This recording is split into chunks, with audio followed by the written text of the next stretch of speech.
Welcome to Hearing Loss Live in 5. Hello, welcome from Hearing Loss Live. We hope you remember to subscribe, like, and share. Check out our classes that may be rolling out as we speak, or we may have Super Saturdays. You never know what's going on. So check out hearinglosslive.com, see what's up with us. We have been talking for this month, in the month of August, about I'm gonna stumble my words, right? Being unapologetically hard of hearing. Thank you so much, Shelley. Uh, are you sorry for your hearing loss? Some of this comes about, and Shelley and I have bantered back and forth as we do sometimes when we've got these subjects on what this really meant. But there is a difference between the social norm of saying to somebody, maybe you misunderstood or didn't hear what the person said, and you've said, "I'm sorry. What did you say?" versus being apologetic and taking up space. Shelley, kind of explain to us that thought process when somebody with a hearing loss feels they have to apologize for their hearing loss and why we really want that to stop. It's because we feel guilty for taking up people's time, asking them for repeats, I think. A sense of guilt and sometimes possibly shame over taking up space. And on our blog, we have a couple of good links about taking up space that's not related to hearing loss, because people in general tend to be overly sorry for things all throughout life. So that's what these articles were tackling when I read them, and I thought, well, yeah, that's what it is for hearing loss. We feel guilty for taking up extra space, asking for the wet, not the wet, asking for the repeat. I often say, stop the wet and repeat what you heard so you interrupt their rhythm. And that's part of one of our lip reading classes. And that's a strategy we talk about.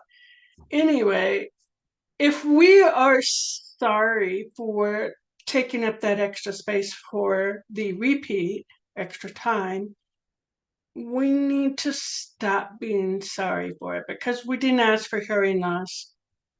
We have it.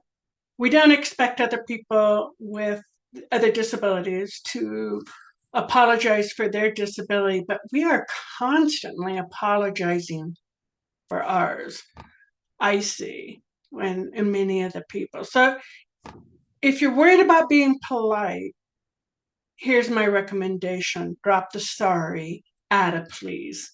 Instead of sorry, I can't hear that. Can you repeat that? You can say, can you repeat that, please? It also helps to give a little instruction on what you need. I need you to face me. I need you to be closer when we talk. So there's all kinds of strategies that go in with that. And again, those are all sorts of, well, three golden rules is all over our stuff, right? That's what we coined it, the three golden rules. And we really, in our lip strategy class, it's the basis of every lesson on how to use those strategies. It's in all of our lip reading classes. We beat it into you, I'm going to say. And it's simple. I can drop the sorry. Yes, I can hear, but sometimes I don't understand what somebody says to me. And it is natural for me to say, I'm sorry, what was that you said? But I can easily change that myself to, could you repeat that, please? Oh, can you turn around and face me so that I can hear you a little better? Simple stuff. And one thing I want to just remind people, if you didn't take up space before your hearing loss, you need to know you're not taking up space now. I want to have communication access with you. And the way to do that is to both change I can't come up with the word, Shelley. Gosh, I'm just struggling with words today. change the thought process for both of you. Don't make them feel like they're taking up space. You don't feel like you're taking up space. Don't force that to be there. Does that make sense? A little bit. Does make sense. Yes. Sometimes I get lost in my words.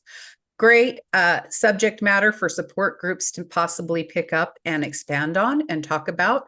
That's one of the reasons we've made this playlist. So we hope you enjoy using it to help further conversations. Bye.